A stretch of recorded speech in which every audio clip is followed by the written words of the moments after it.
So we're going to give it up for Alex, our next speaker. I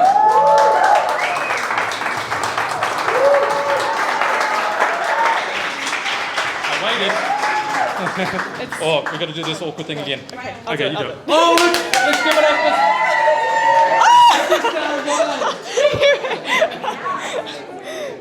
Oh my God, just on time.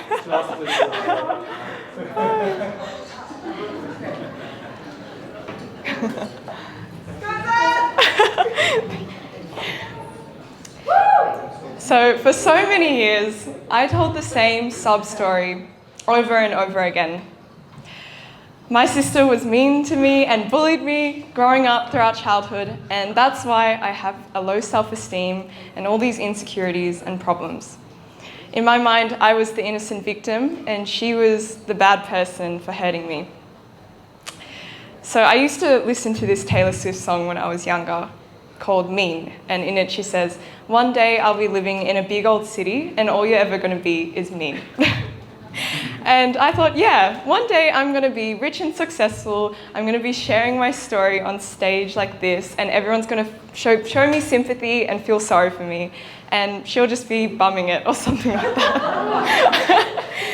Fast forward some years, my sister is a life coach. She's helping people reprogram their subconscious mind. She's traveling the world and doing amazing things. She's completely changed her life and transformed herself, and she's become a much better sister to me. However, for me, I was still stuck in the past, and I still had so much anger and resentment towards her.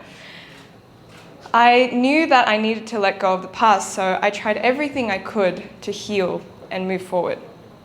From psychologists to coaches, Vipassana, personal development books, TED Talks, podcasts, ayahuasca, psychedelics, EFT tapping, breathwork, all of it, the list goes on.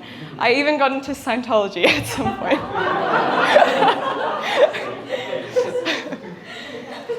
Even after all of this, I still felt so broken. I was waiting for someone to come save me, to fix me and solve all my problems for me. Intellectually, I knew that this victim mentality wasn't helpful and I needed to let go of the past, but experientially, I still felt so stuck. It wasn't until I did Tony Robbins' Date with Destiny event, which changed everything for me. He talked about effective blaming. He said, if you're going to blame someone for the bad, make sure you blame them for the good too. I had never thought about this before because I was always so focused on the bad. I had forgotten about all the good times we did have, about how much she's taught me about life, how much she's taught me about how to be cool, how to be street smart, even if I had to learn the hard way, and just how grateful I am to have a sister I can call a friend. After I reflected on this, I called my sister, who I was in a fight with at the time, and I apologized. I had been waiting for her to apologize to me this whole time, but I realized that I was the one who was treating her badly despite how much she's changed. I realized that the reason why the past had such a hold over me was because of all the stories I created about myself when I was younger. Every time she said something negative to me, I believed it, and I made these meanings about myself that I'm unlovable, I'm unworthy, that there's something wrong with me. And that's why it hurt so much, because it felt so personal. I gave away my power to her because at the time I couldn't see the whole picture. I just looked up to my older sister and I couldn't see that she was hurting me out of her own pain and because she didn't receive the love she needed as a kid. And people can only meet others at the level they have met themselves. So once I realized, okay, maybe it's not so true after all. Maybe I'm not unlovable or unworthy. And maybe I'm the only one that's still carrying around these meanings about myself. So I created these meanings. That means I have the power to change them too. So I started thinking about all the ways that the abuse benefited me and how it pushed me to grow. If I didn't feel unworthy, I wouldn't have pushed myself to try and feel good enough. And if I didn't feel so insecure my whole life, I wouldn't have this strong desire to grow in confidence, to become a model, to do Miss Universe. And if I hadn't gone through those dark periods in my life, I wouldn't have been on this path of personal development. and helping others. I wouldn't have had a story to tell, and I might not be on this stage today. In fact, I'm only here on the stage today because I flew from Melbourne to Colombia to come see and spend time with my sister. And she actually spoke at this event a month ago. That's how I found out about it. I surprised her here at this event after not seeing her for a year and a half.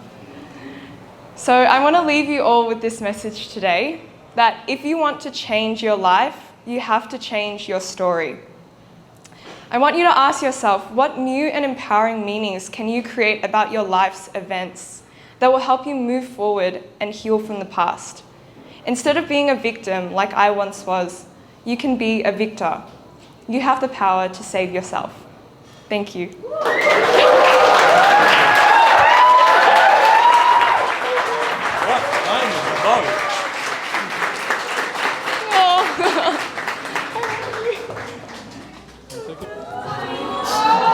Photo.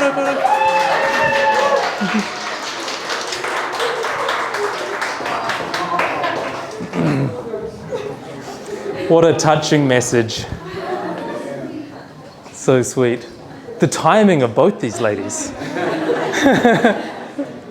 Thank you for being here, Renee. So good. It just, it seems like you've done it both to each other now. Beautiful. I love that message. It's a message that, who's heard a message similar to that? Something along those lines, yeah? But who also realizes it's a message that never really gets old. Something that we always, who else was it that just mentioned? It's not about teaching the same message, it's about reminding the message, right?